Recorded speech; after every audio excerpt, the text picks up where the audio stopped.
Welcome back, everyone. Let's get a different perspective to the Millennium Challenge Corporation grant. And for that, I'm now joined by Dr. Paikiasothy Saravanamuttu, the Executive Director at the Center for Policy Alternatives. Doctor, one of the issues that the public seems to be having, who has not exactly gone deep into the MCC or try to find out what's there in the SOFA and the EXA agreement, what they know, what is there in the public domain, is the fact that these three agreements seems to be coming up and popping up at the same time.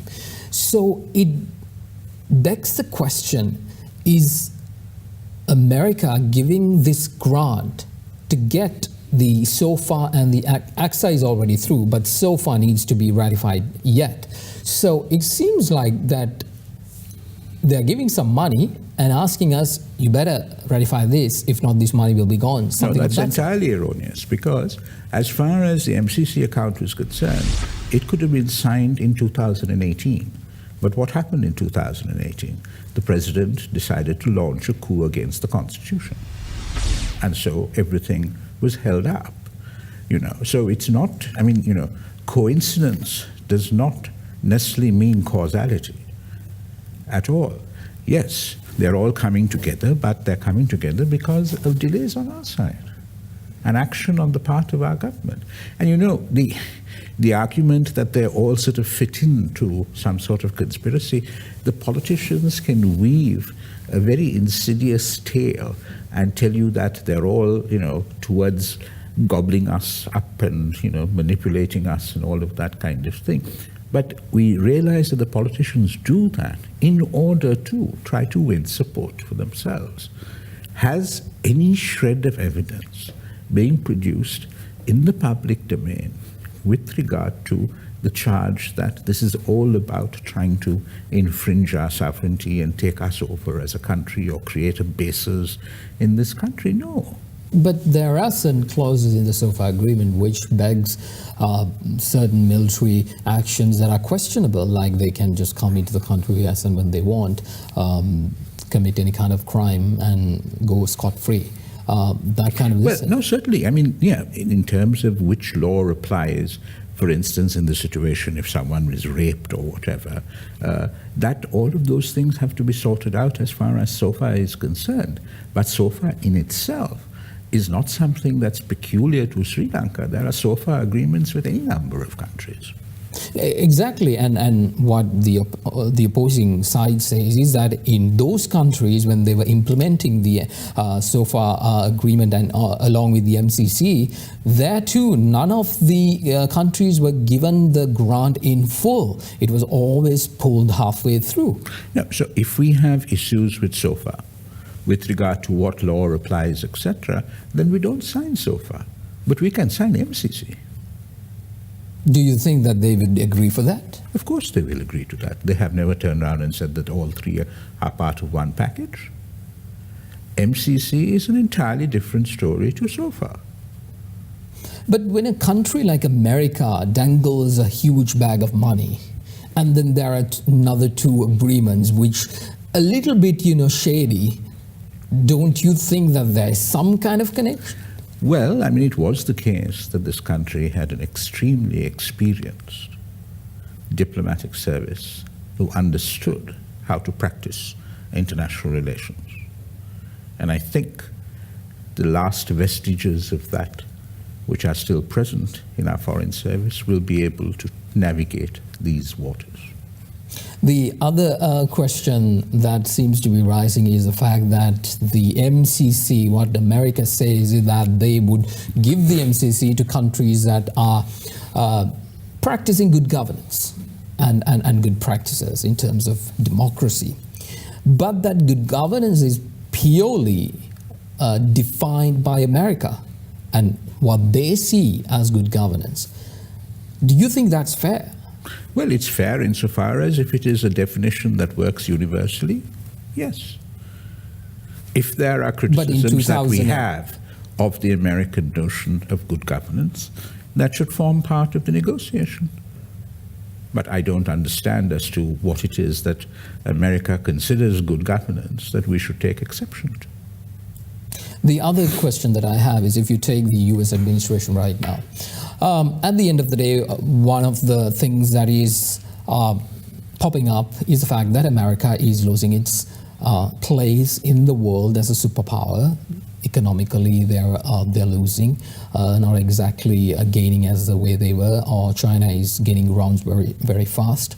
And the other main thing is the administration of Donald Trump. His entire concept and his vision is that let's take care of America first. So the America first policy is exactly what he is known for and what exactly he is advocating for. So at a time like that, giving $480 million to another country, that again begs the question, will they continue to give it in the next 5 years, or will we see in case like in Pakistan where overnight funds were pulled out and done? Well, I mean, you can't practice international politics, international relations, unless there is a basis of trust. And we have to assume that agreements entered into will be fulfilled unless, of course, one party or the other violates the terms of that agreement. I would not advise the government of Sri Lanka to hold back on MCC on account of saying that, look, we may not get the full amount. After all, these are things that the government of Sri Lanka says it's going to do. The money from MCC is going to strengthen, augment, complement, and better develop the situation with regard to transport, the situation with regard to land. So I don't have that fear that, look, we might get year one, but we may not get year two. Let's go ahead. And the other thing is, when you said developing transport in Sri Lanka, is that they insist on this particular highway from Trincomalee up until to the west of Sri Lanka, and it does not seem that is the dire need at the moment. Well, so our negotiators should point that out to them. I don't think the whole thing is going to stand or fall on the question of whether there is the highway from Trinco to the west. It's not, none of these things are sort of carved in stone as such. They are negotiable. And one of the other things, you say they are negotiable, but right now it seems like the door has closed on that. Well, the Americans have signed off. The Millennium Challenge Corporation has signed off. And Sri Lanka has to sign on. So Sri Lanka's president is saying, look, I need time till January or whatever. So nothing can happen. Indeed. One of another question that the MCC seems to be getting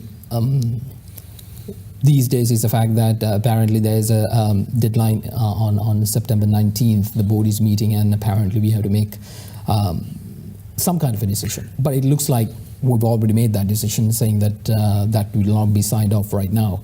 It will wait till January. So losing this money, if he loses this, do you think we need to look elsewhere? My God, what they are talking about as far as this money is concerned is things that we have to do. They are simple, they are probably unsexy things as far as development goes, but my God, we have to do them. So, if we don't take the money from the Americans, we need to look elsewhere. And no one else is offering this to us.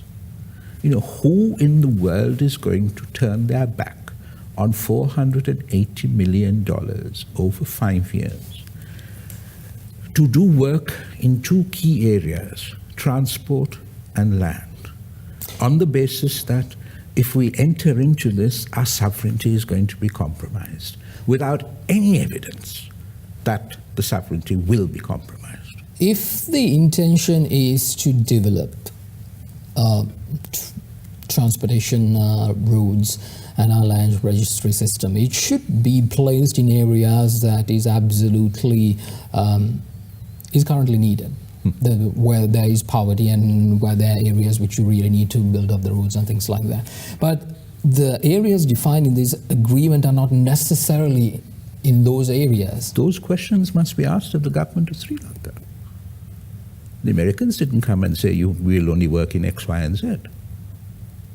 Those questions should be asked of the government of Sri Lanka, if you think that they are not being done in the most needy, appropriate areas. So what you say is that all those things with regard to Sri Lanka, saying let's develop here, let's develop there, it's all the Sri Lankan government? It's largely the Sri Lankan government that decides on the development, the profile, and the content of the development program for the country. The Americans are saying, okay, this is what your development profile is. We are willing to give you X amount of money to strengthen it. But those areas that are defined, despite what you say is that, decided by the Sri Lankan government mostly, towards American interests rather than our own needs, whether it is in the eastern part. But are you telling me that as far as these areas are concerned, there are more American interests than Sri Lankan need? Surely. There is. Any country that's going to enter into an agreement with us must follow its interests. That is what politics is about. But that interest doesn't mean that it is an interest in gobbling us up. But it's seen in the public domain right now. Because the opposition has been given the space, the opportunity to distort it. What the government has been solely deficient about is talking about, propagating what this is all about, and not just this, indeed its entire development strategy. It has been remarkably silent for some peculiar reason. And the other thing that I want to discuss is the fact that with this, if it has been granted, then we can expect a significant increase in America's interest in Sri Lanka, and there could be their presence here in a larger scale than what it is, which could actually tip the balance of power within the region. No, you see, I don't think that as a consequence of the Millennium Challenge account, if this is signed and implemented, that American interests are going to increase in Sri Lanka. American interests in Sri Lanka, geostrategic, whatever, remain constant. Sri Lanka is important to them for certain reasons. Whether this happens or not, that will always remain the case. Don't you think this would destabilize the region in terms of the superpowers like China's interests, India's interests, Pakistan's interest in the region, bringing in America as another player? America is in the region. America has always been in the region. It's not going to be destabilized. And indeed, I mean, Millennium Challenge account is going to augment and strengthen transport and land. Now, if that is going to destabilize the region, then what is Sri Lanka doing? I mean, then Sri Lanka should just sit in a corner and meditate under a tree. This is going to make our country a lot more prosperous and dynamic. We have been defined as a high middle income country. But I think some of us sort of feel that, look, that is the wish is the father of the thought.